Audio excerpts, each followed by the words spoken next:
attain perfect enlightenment. Sāvakato yena bhagavata dhammo, to the teaching which he expounded so well. Supatipanno yasa bhagavato sāvaka sangho, and to the Blessed One's disciples who have practiced well. Dhammayang bhagavantang sadhamma sasangang, to these the Buddha, the Dhamma and the Sangha, imehi saka rehi yatha rahang aropitehi abhipujayama. We render with offerings our rightful homage. Sadhu no pante bhagava suchiraparindi putopi. It is well for us that the Blessed One, having attained liberation, Pachima Janatanukamba Manasa, still had compassion for later generations. Ime sakare tu katapana karabute patikanhatu. May these simple offerings be accepted. Amhakang dikaratang hitaya sukhaya, for our long-lasting benefit and for the happiness it gives us. Arahang Samma Sambuddho Bhagava, the Lord, the perfectly enlightened and blessed One, Buddhang Bhagavantang Abhivademi. I render homage to the Buddha, the Blessed One. Savakato Bhagavata Dhammo, the teaching so completely explained by him. Dhammang namasami, I bow to the Dhamma. Supatipanno bhagavato sāvaka sangho, the Blessed One's disciples who have practiced well. Sanghang namami, I bow to the Sangha. Annamayang buddhassa bhagavato Puvapakanamakaraṅ se. Now let us pay preliminary homage to the Buddha. Namo tassa bhagavato arahato samma sambuddhassa. Namo tassa bhagavato arahato samma sambuddhassa. Namo tassa bhagavato arahato samma sambuddhassa. Homage to the blessed, noble, and perfectly enlightened One. Homage to the blessed, noble, and perfectly enlightened One. Homage to the blessed, noble, and perfectly enlightened One. Annamayang Buddha Bituting Aroma se. Now let us chant in praise of the Buddha. Yo so tathagato arahang samma sambuddho, the Tathagata is the pure one, the perfectly enlightened one. Vicharana Sampano. He is impeccable in conduct and understanding. Sugato, the accomplished one. Lokavidu, the knower of the worlds. Anuttaro Purisa Dhammasarati. He trains perfectly those who wish to be trained. Sata Deva Manusanang. He is teacher of gods and humans. Buddho Bhagava. He is awake and holy. Yo imang lokang satevakang samarakang sabrahmakang.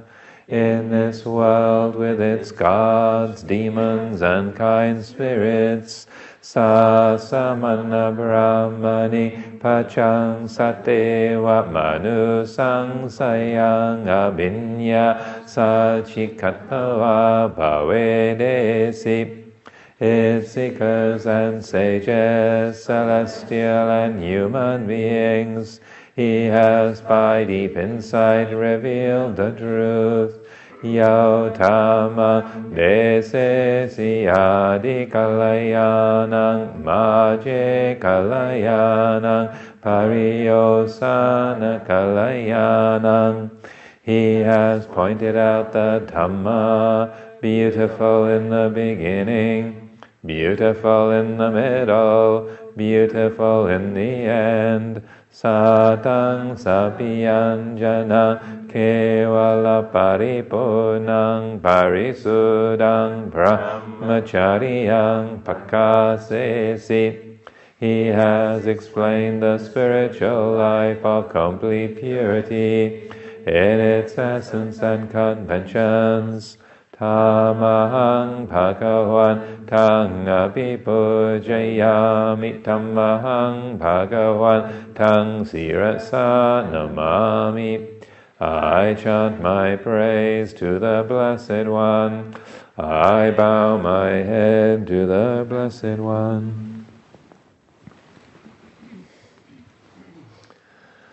Anvayang Dhamma Bituting Aroma Se. Thou that hast chanted praise of the Dhamma. Yo so akado bhagavata dhammo. The Dhamma is well expounded by the Blessed One.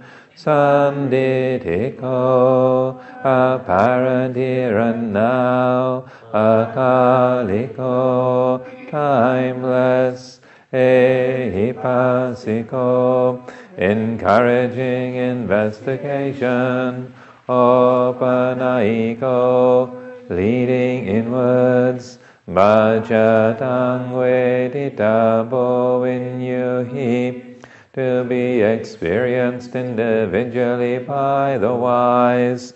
Tamahang dhammang abhibhujayami. Tamahang dhammang sirasa namami. I chant my praise to this teaching. I bow my head to this truth.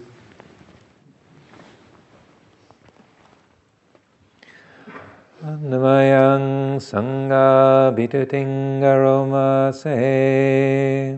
Thou that hast chant in praise of the Sangha. Yo so supatipano bhagavato savaka sangho. They are the Blessed One's disciples who have practiced well. Uchupatipano bhagavato savaka sangho, who have practiced directly.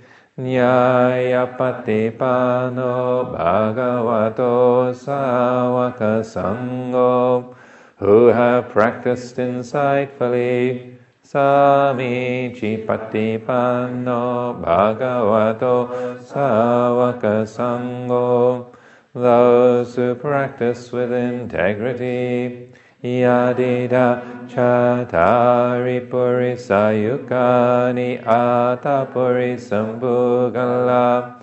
That is the four pairs, the 8 kinds of noble beings. Esa bhagavato savaka sangho. These are the Blessed One's disciples. Ahuneyo, such ones are worthy of gifts. Pahuneyo, worthy of hospitality. Dakineyo, worthy of offerings. Anjali Karaniyo, worthy of respect. Anuttarang punyaketang lokatsa. They give occasion for incomparable goodness to arise in the world. Tamahang sanghang abhipujaya, tamahang sanghang sirasa namami. I chant my praise to this sangha. I bow my head to this sangha.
So now this is the last day. Just observe then that very perception of last day, how that affects the state of mind. It's different than a week ago. And there's a way that language, concepts, and that affect consciousness.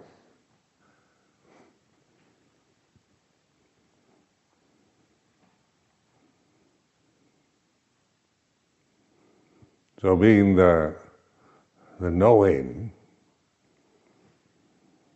being the consciousness itself, knowing the condition,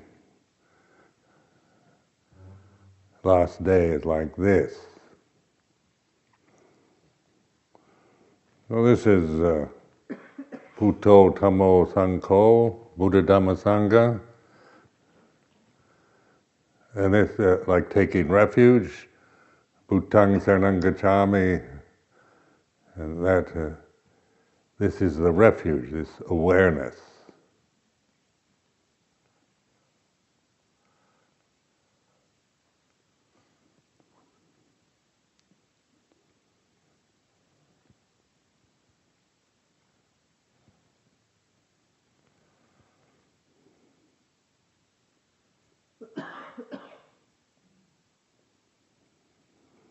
Then this sense of me and mine, my life, my body, my feelings,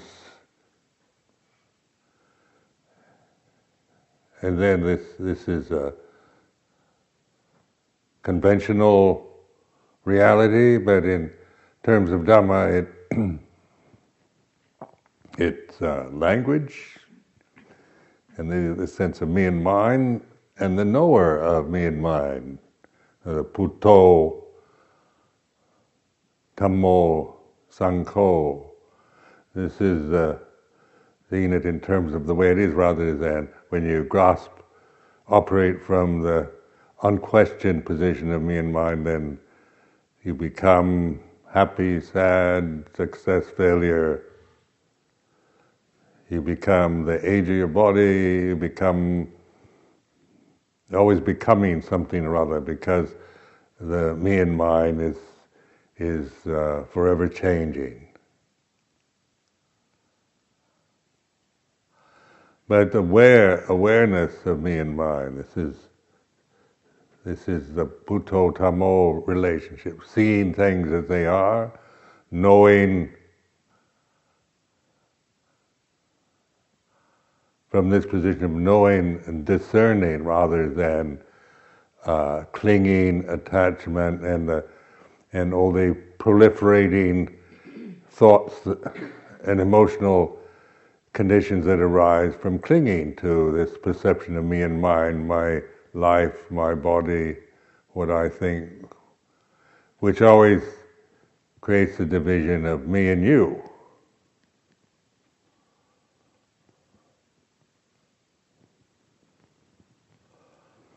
So there's me, and then there's you, then the separation. I experience life always through feeling separated. This is the reality of unenlightenment. Is you always feel separated in some way from others, from life. It's always a struggle.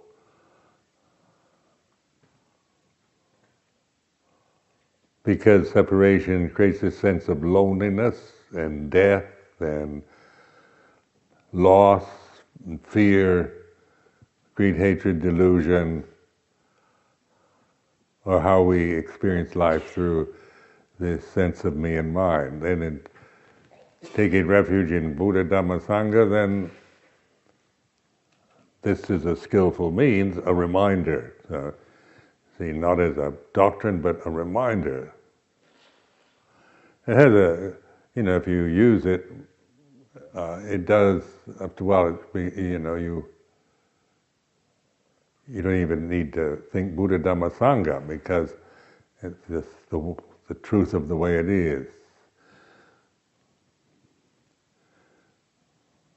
But it's also a skillful reminder how to use language, concepts, pointing at reality rather than defining it or ignoring it.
So then the investigation, remind yourself, santitiko akaliko dhamma.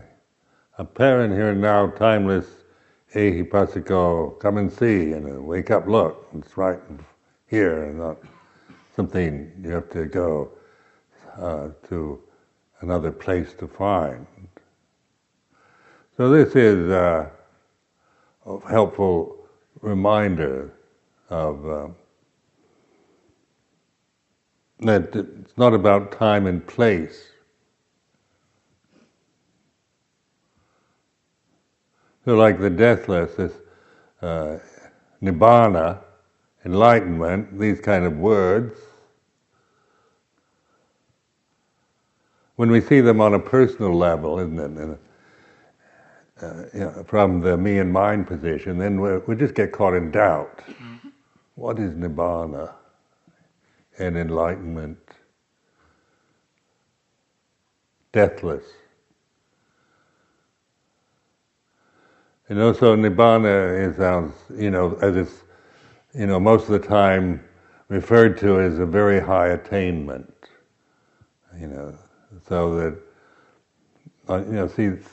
seeing nibbana, defining nibbana from the self, from the me and mine, then it's we don't, generally we tend to be self-critical, self-disparaging. So nibbana is way beyond me.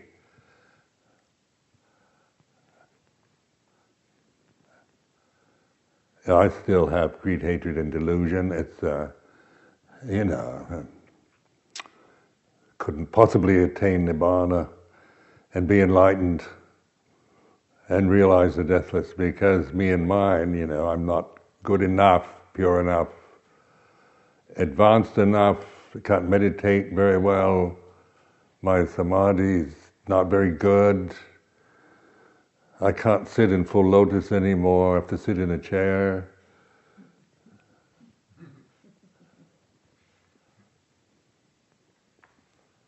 And unlike that, this is the me and mine scenario, how it inevitably goes on in that way. So me and mine is always a put down, actually. It's making you, blinding you to apparent here and now timeless reality. And that's where this wake up, apparent here and now timeless, remind yourself. So it's like listening, attentiveness,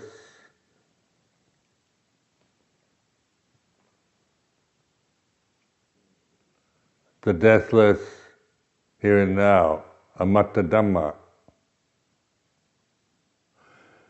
Just by inquiring like this, if it's merely a concept, then or an abstraction, a kind of verbal abstraction, then it, and that's how we tend to grasp it from the me and mine position. But from the Putto Tammo refuge, then we apparent here now. This is now. The time is now. The place is here. This is it. And so then we're reminding us, remembering this sense of awakened attentiveness, listening, poised attention.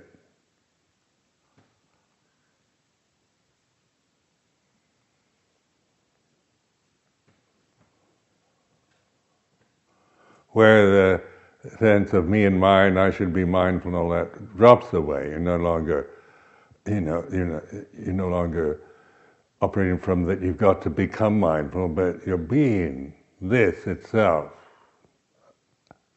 And you discern it. This is it. This is awareness.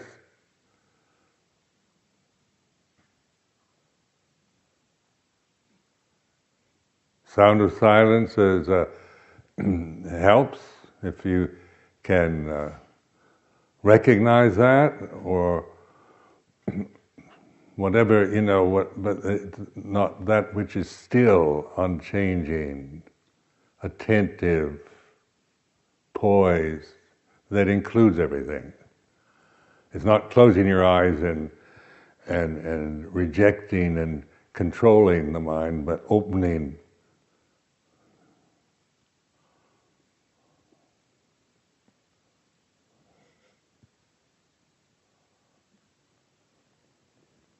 So this is the deathless. Is this? It's real. It's not some kind of interesting, fascinating Buddhist metaphysical concept anymore. Or is it a matter of, I don't believe in the deathless. I think that's just, Buddha didn't teach the deathless. He said there's suffering.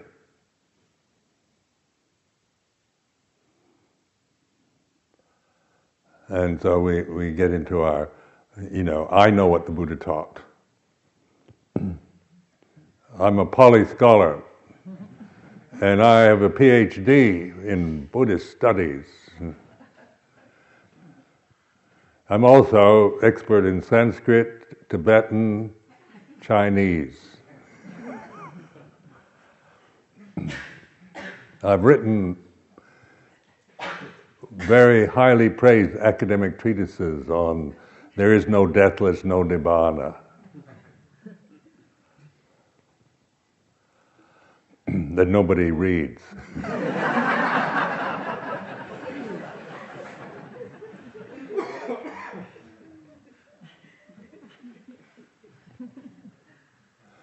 But these words aren't meant for grasping or believing, but they're ways of using these kind of concepts, not to try to, but not from the me and mine, trying to prove they're right or wrong, but apparent here and now, timeless. So that, to really fulfill that, the only possibility any of us have for that insight is paying attention now at this moment, being alert, open, receptive. Because if that's, if you're trying to find it or decide whether it's true or false, you have to start thinking from the me and mine position.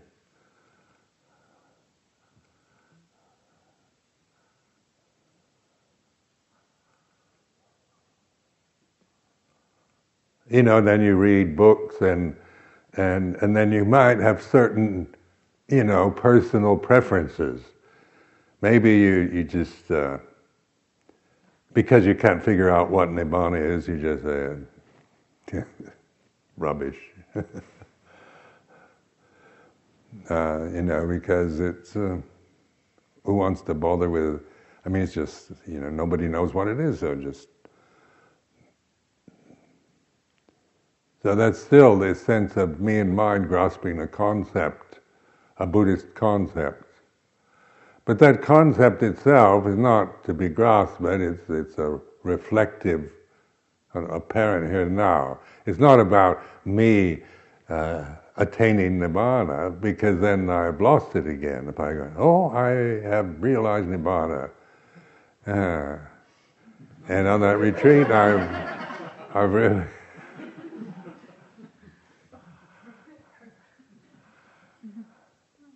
I really got somewhere because I realized nibbana. So I must be, probably I'm an arahant.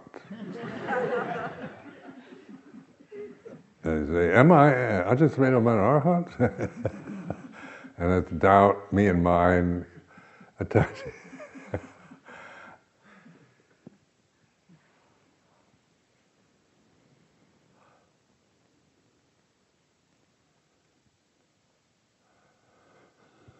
So this relationship of the unborn, uncreated, unformed, unconditioned, there is escape from the born, the created, the formed, the conditioned.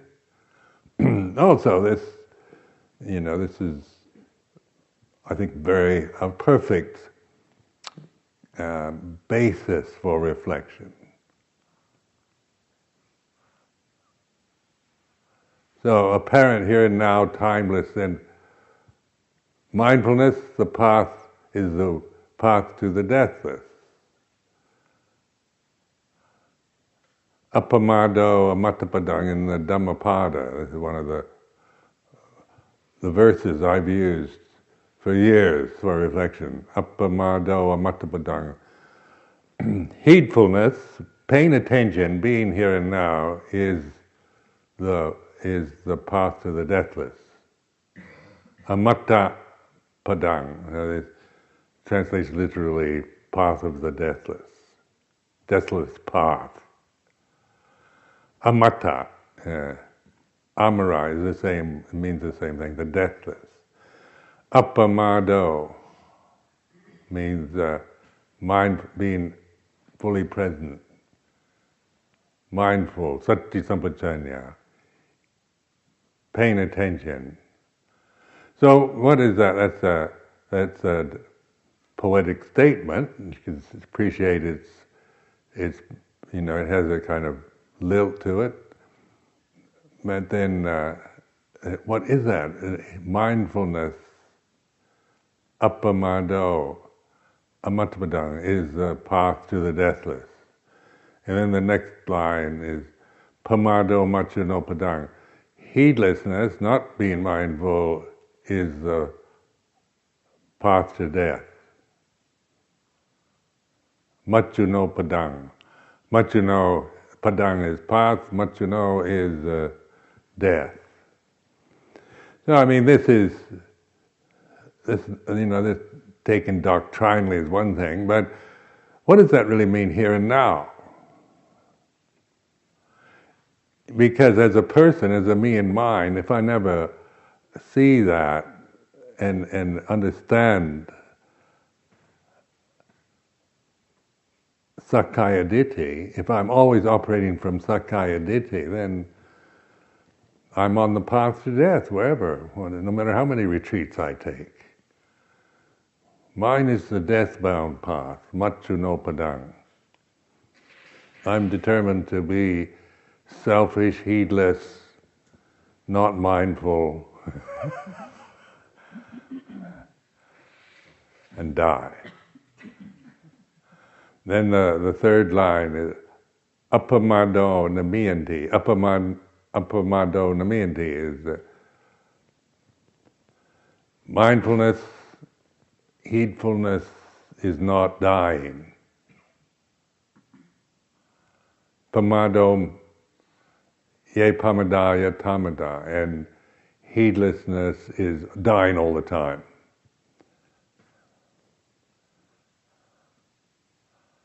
So this is in the Dhammapada, the appamado Bhagga. It goes appamado amattapadang, pamado macchanopadang, appamado namayanti ye pamadaya tamada. So this is a kind of poetic, beautiful in itself, but then it's not to be just grasped as a nice poem, but it's worthy of reflection. What does this really mean, appamado amattapadang, right now? Not, going to the Pali dictionary and finding out what all the scholars say about it.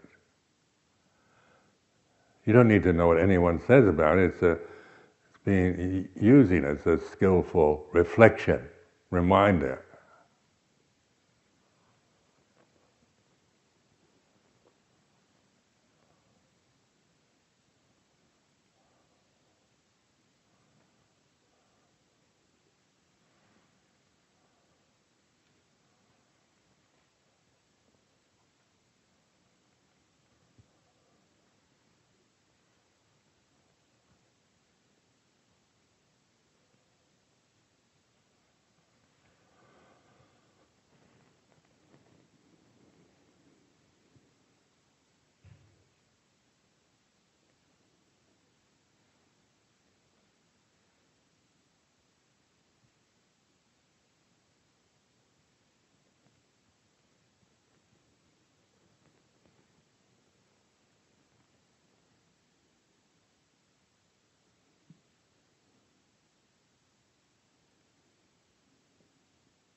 So then unborn is this, appamado amatapadang. I mean, this is just using these terms. I'm reflecting, you see. It can only be this, in terms of experience here and now.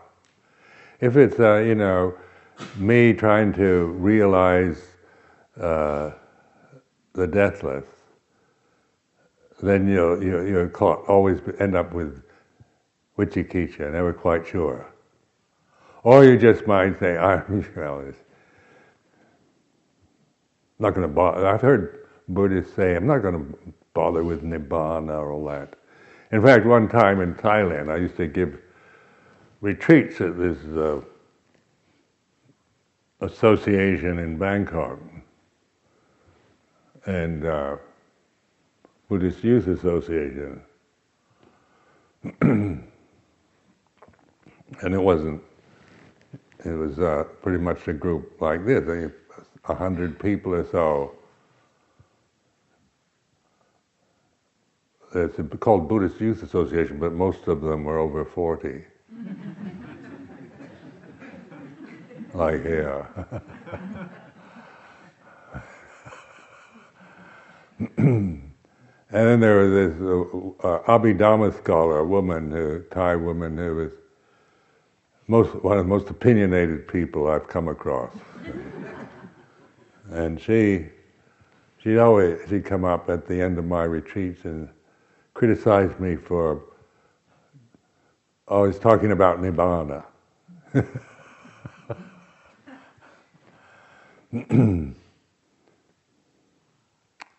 She's always going to set me straight after the retreat.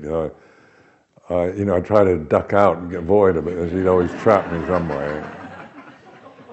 And she'd just kind of scold me and inform me, he's expert on Abhidhamma.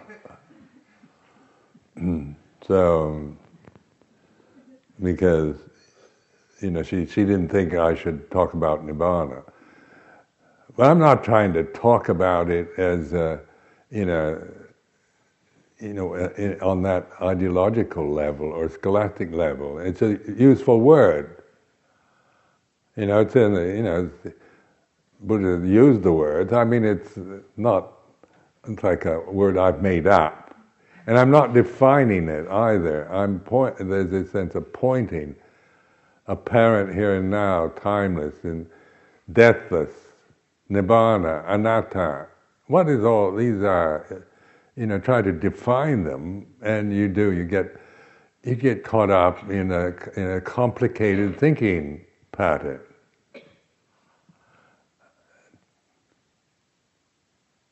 Which always leads to doubt, uncertainty. So instead of doing that, he said, nibbana, here and now. It's not about me, whether I'm realizing or can realize nibbana or not. It's a kind of pointer, the deathless here and now. So mindfulness, path to the deathless.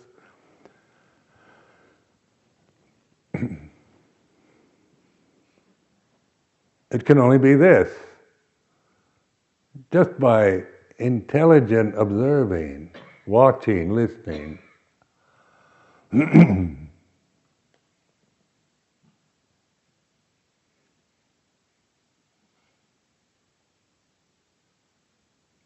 Intelligence doesn't depend on thinking. We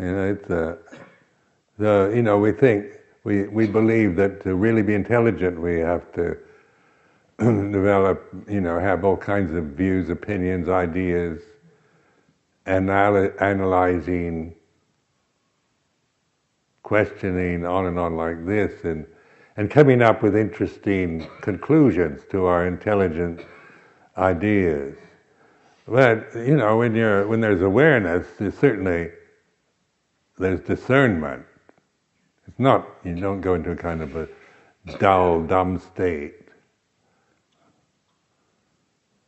You don't become a amoeba or something that can't, doesn't think, doesn't have a language.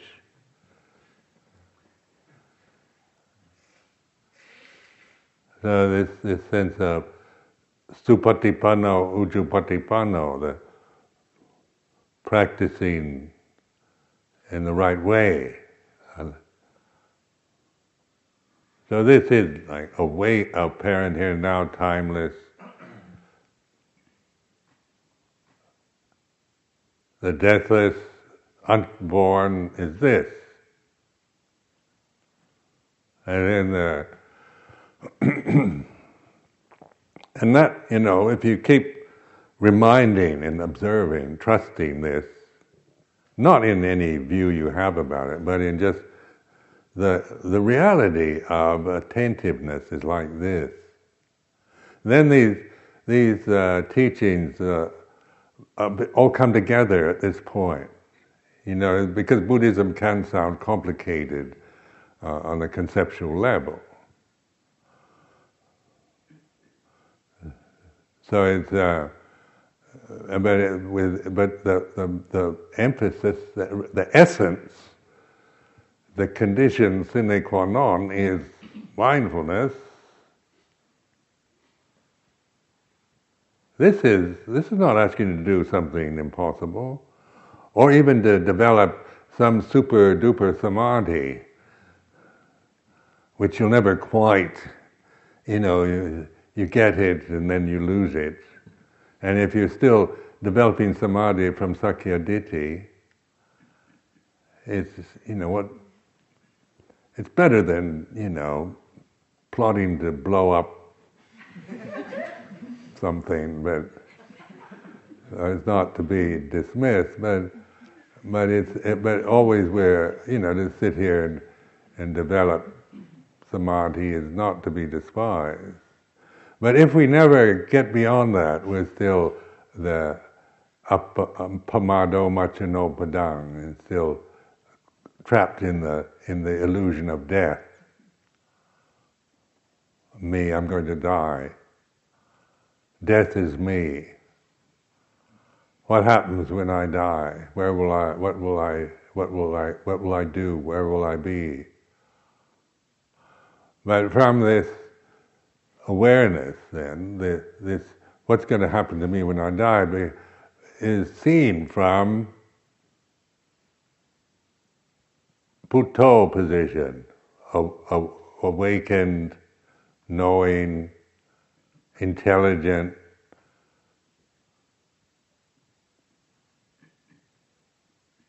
non-self. It's not personal, not mine, but it's like this.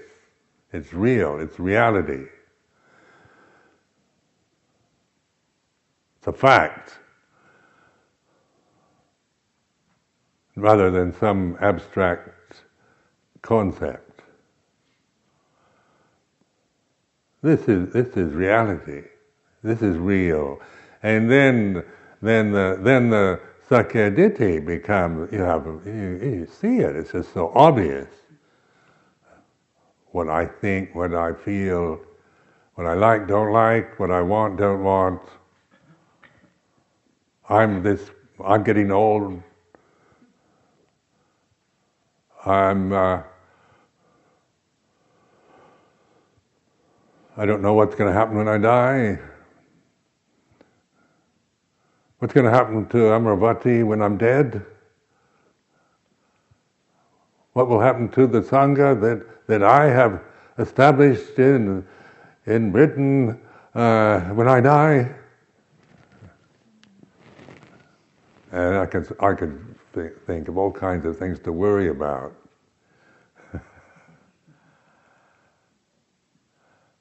You're at the end of your life, you're looking back. And so you're not, looking forward is always, the death. When you're young, you've got a lot to look forward to. When you're my age, it's death.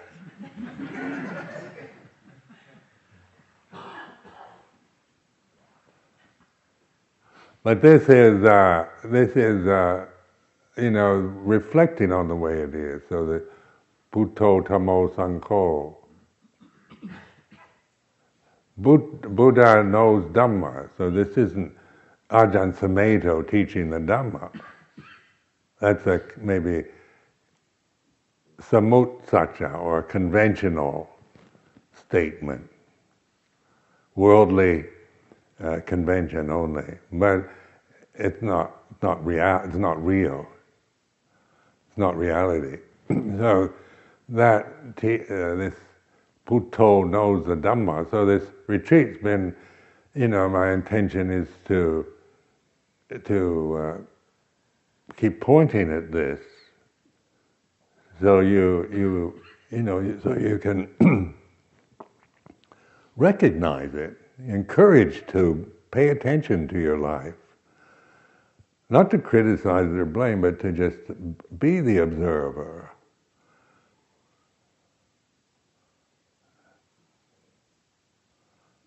And then what do you observe? You like the three fetters,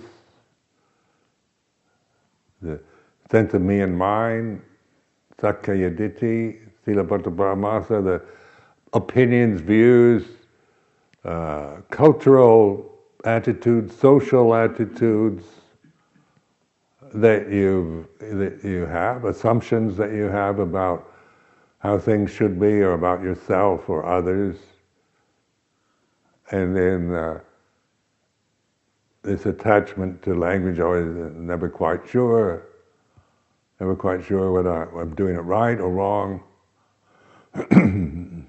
whether I'm on the path or not.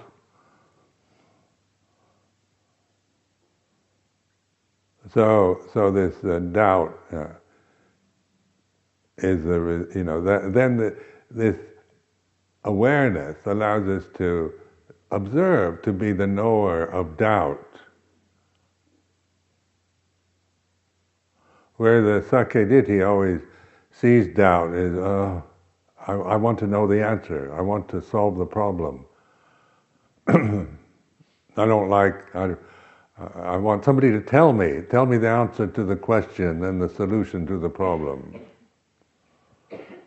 So the Sakkaya always wants security by having an answer for every question, a solution to every problem, rather than being the knowing, the Buddho, Dhammo, observing, not knowing.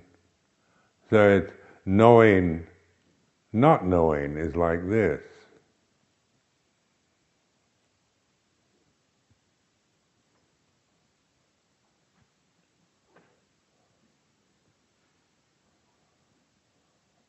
So recognize that the Sakkaya is knowing about things, like modern education is conditioning, so you acquire all kinds of knowledge about science, psychology, religion, culture, history, physics, philosophy, so we go to universities and we acquire degrees and know a lot about all kinds of subjects. But that's knowing about, that's not knowing directly in terms of Dhamma. So Buddho Dhammo is knowing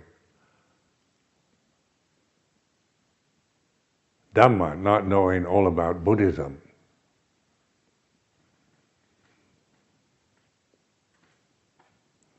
So you can know all about Buddhism but not know Dhamma at all.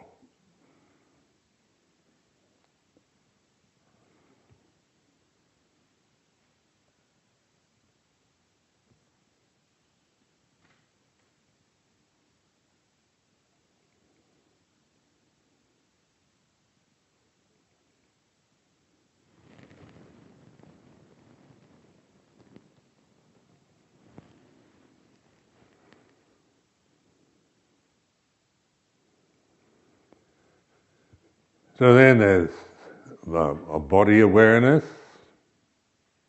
the breath. These are, the four postures: sitting, standing, walking, lying down.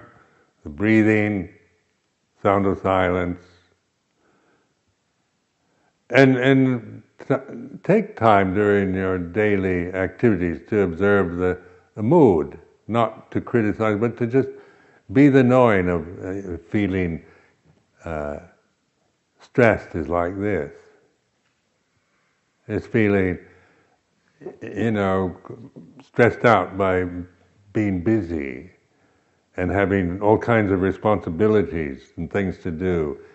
And, begin to, when you see yourself getting all wound up and stressed and burnt out by your life,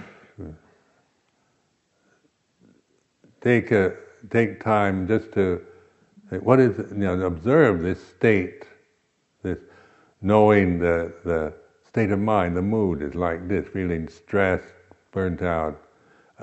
Try to stop thinking about it, blaming it or blaming yourself, but just this sense of tension and stress is like this, seeing it in terms of Dhamma.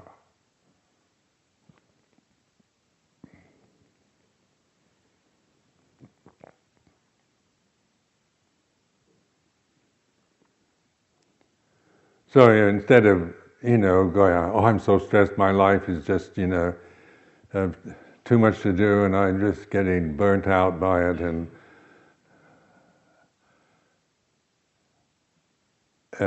that's how you might be feeling. But then in Putto Tammo, that's how the Sakkayaditthi, that's how you're used to. When you feel that stress, you see it in terms of Sakkayaditthi. Or just that slight shift to Putto, observing, the knower, it's like this.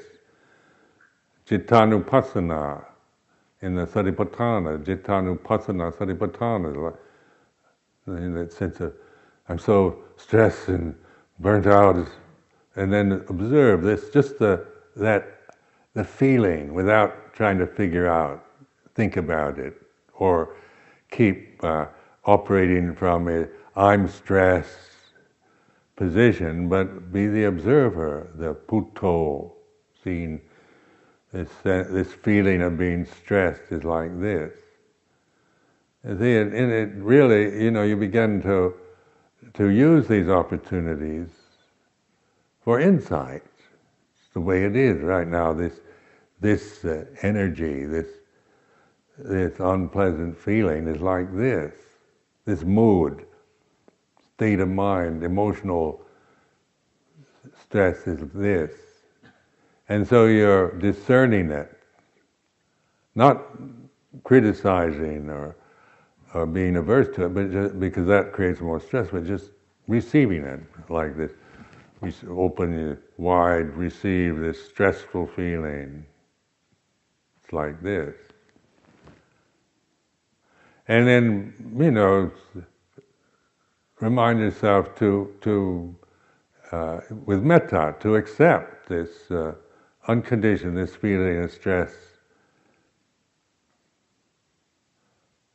So your relationship to the feeling of being stressed is a metta one. It's not trying to get rid of it, but you're willing to feel it, to be with it, to allow it to be the way it is.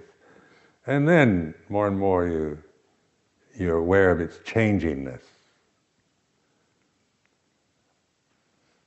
And as you develop more confidence, you see that feeling cease. But don't think, I'm going to be mindful of it so it'll go away. That's playing games with yourself. It's like having a big club, in your hand with metta written on it. Yeah. I'm going to pretend I have metta for this stress, but when I'm going to get rid of it. So this is where, this Putto Tammo is not about getting rid of pain and stress and misery and solving all my emotional problems and solving all my problems in the relationships and so forth, but it's wherever, this sense of awakened attention to conditioned phenomena is like this.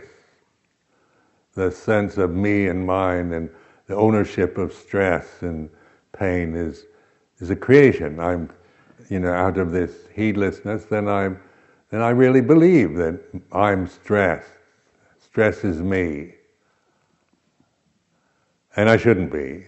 It's so unpleasant to feel stressed. And then we go, then we feel I have to get away from the conditions that cause me stress. And we totally believe, committed to this sense of me and mine. But then remembering, Putto is not me and mine. It's attention, awareness, and it's non-critical. So it's metta. It's not trying to get rid of stress because I don't like it. I don't want it. I want to get rid of it. It's observing. It's willing to receive pain and misery and stress and that equally with happiness and the good things. So that's like metta, isn't it? It's not metta is being non-critical, not operating from whether you like it or don't like it, good or bad.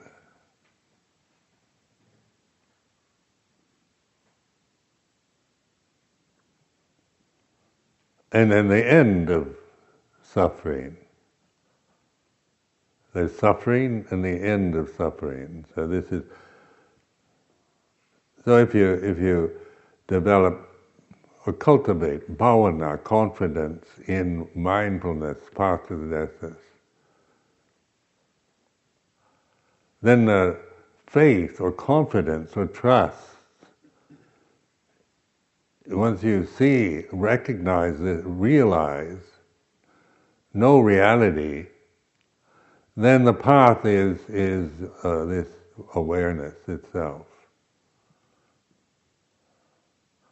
Appamado namayanti. Mindfulness is the deathless. And ye pamadaya tamata, and heedfulness is the same as death. Heedlessness is like me and mine, operating out of ignorance, habit, attachment to conditioned phenomena is like ye pamadaya tamada, and heedlessness is death itself.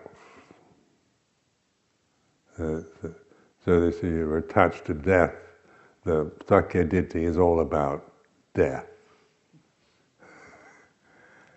Me, and what's going to happen to me when I die. And mindfulness is the deathless. So it's here and now, isn't it? You realize it. Third noble truth, realization. This is reality. The deathless is real. Nibbana is reality. Anatta is real. So from awakened attention, putto, tammo, sankho, then by these kind of they're reminders, and they can be used very skillfully, not for grasping or becoming, but helpful reminders to be awake, aware, observant, listening, accepting, allowing the evil, unpleasant, horrible things to be what they are, rather than always judging, trying to control, get rid of. Then in Supatipanno, the Sangha, refuge in Sangha, then doing good, a relationship to the world around, to the environment, to the society, to our family, friends, is doing good and refraining from acting, speaking in ways that are harmful, deluding. So when we live in a society, and then our relationship to it is compassionate and karuna mudita, joyful, and upekkha, equanimous. We find this sense of balance and ease within ourselves, that we're not caught up in hating the enemy and trying to, wanting to seek revenge and get rid of and annihilate and punish all the bad people on the planet, the Burmese generals,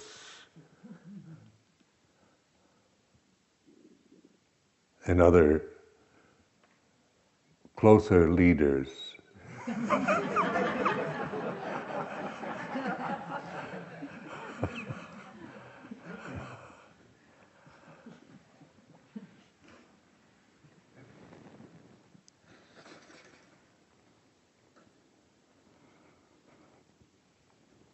So this is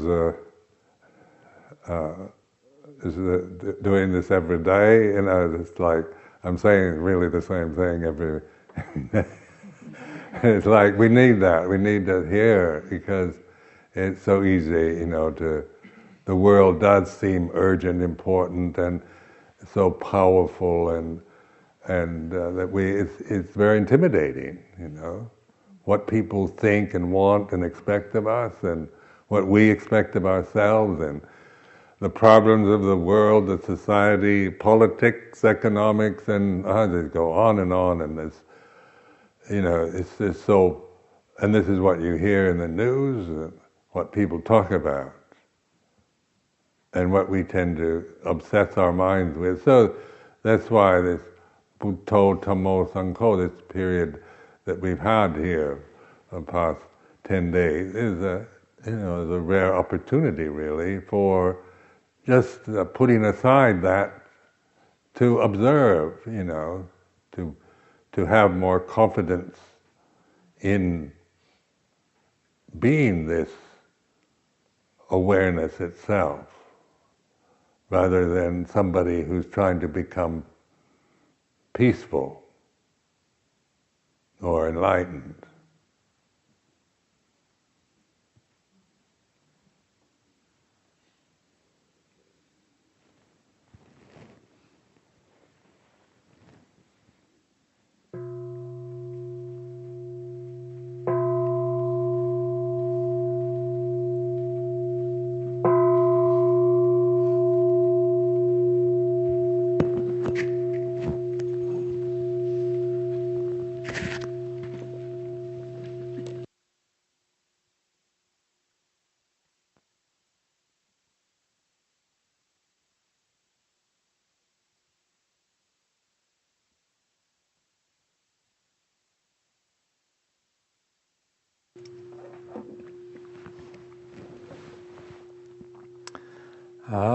Arahang Samma Sambuddho Bhagava, the Lord, the perfectly enlightened and blessed one, Buddhang Bhagavantang Abhivademi.